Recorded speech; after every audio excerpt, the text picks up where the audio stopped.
This video is all about the GreenMech Arborist 150 range. It will cover the Arb 150 diesel 34 horsepower Kubota, the 26 horsepower diesel Kubota, the 150P with its 37 horsepower V-twin Vanguard, and also the 130 which has a 23 horsepower Honda petrol.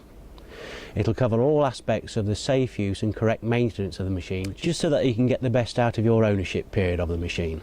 This GreenMech hitch has got a height adjustable drawbar. Support the front of the wood chipper with a jack underneath there, remove that bolt and then either raise or lower the jack to get the right height for the infeed chute. Once you've got it at the right height, fit the bowl back into the corresponding hole, tighten it up tight, and it'll serve you for a long time then.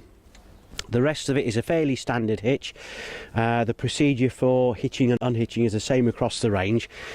Lower your jockey wheel, remove your electric cable, remove your safety brake cable, pull on the handbrake and then lift up the trigger and wind the jockey wheel until it is free of the vehicle. You can see that the key indicator there is gone inwards. Okay, attaching it to the vehicle is just a complete reverse of that. Drop it down on the ball hitch, watch the indicator code go to green, lift up your jockey wheel and take off the handbrake. Secure the brake safety cable to somewhere else on the ball hitch. The whole idea about this is that if it comes off the back of the lorry, that pulls tight, pulls the handbrake on and leaves the wood chipper in the road with the handbrake on. This also has the benefit of a locking ball hitch with keys there. Just turn the key, push in the lock and it's locked on the back of the vehicle then. 12-volt electric cable into the back of the car, twist and lock, and it's firmly in position then with a Susie cable. Over a period of time, the wood chipper brakes will start to bed in properly, and a key performance indicator of how good those brakes are is how high up the handbrake comes.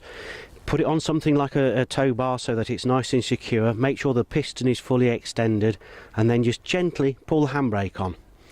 If that's all it wants to do, then you know that the brakes are fine and well adjusted. If the handbrake starts to come really high up here, you know that it's having to pull up a lot of cable before the shoes hit the drums.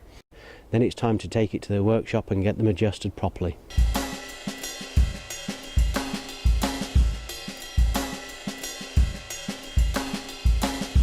To get inside to the engine bay to do the daily checks and to get inside the chipping mechanism to check the blades, you need a 19mm spanner.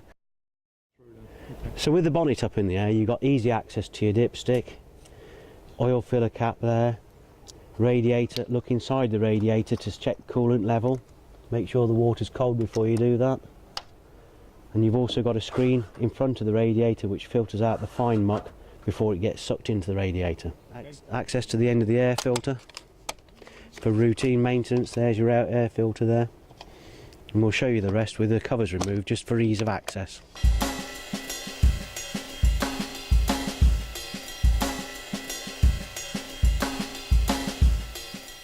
This is the 26 horsepower version. There is no turbo, so it is the smaller of the engines.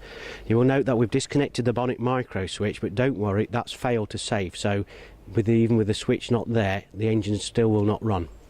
The engine itself sits on a pad, and it's the weight of the engine on this steel tray which keeps the correct belt tension. There's a little shock absorber there which absorbs the shock load as it's trying to climb up and down the belts. But with the whole of the bonnet off, it gives you easy access to do any maintenance, like spin off the oil filter, drain it, check the belts, change the fuel filter.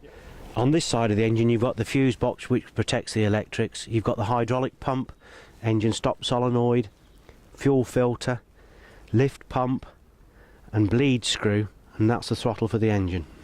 If you run the machine out of diesel, undo this bleed screw, use the handle on the lift pump there to pump fuel through until it's coming out of the bleed screw there, and then just nip it up tight. Do not mess with these parts of the injection system.